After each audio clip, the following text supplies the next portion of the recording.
What is going on, everybody? This is Mike from the Last Corvette. So in this video, I'm going to show you guys a picture from earlier this week of current gas prices. I'm going to show you E85, 87, 89, and 93 octane.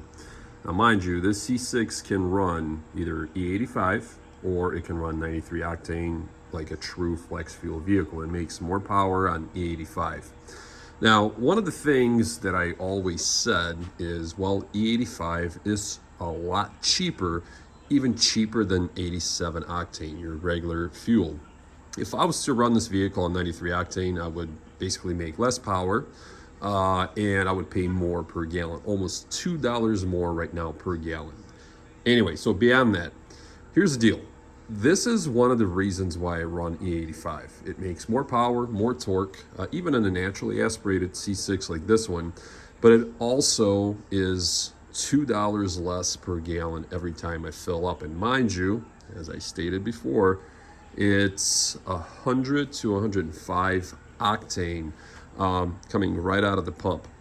Now, current summer blends in my area are anywhere from 70%. I don't go to those gas stations, all the way to 78%. Your average is going to be 74 to 75% ethanol content that you're going to see. And I do run a dash logic that outputs the ethanol content right on my dash, obviously through the Continental Flex Fuel sensor. That's what it does.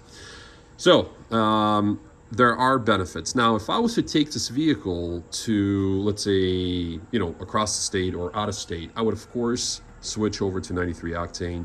And the main reason is, well, you don't really find E85, as you're driving across, state lines or even within state. There's gas stations that I know that are, around my area, right? By my job, by the house. But if you're traveling, you're just best off to just switch to 93, and that's why, it's nice to have a true flex fuel setup. Now, another thing is miles per gallon. So people ask me, what are you getting miles per gallon? Now, I've been driving this vehicle now for 3 weeks on purpose. I finally got the time to put some miles on it to and from work, 5 days a week. I'm averaging about 11.8 miles to a gallon running on E85 and running on highway. So that's like the best economy you're going to get. Now, of course, I'm cruising, 70, 80, 90 miles an hour. So I'm not, 65 locked into a cruise control. But if I was to run 93 octane, I'm assuming around 15, which is still like 10 MPGs less than what these vehicles used to get, or even more in stock form. Of course, this one is not stock, but regardless, man, E85 is great. It gives you more power, specifically if you're boosted.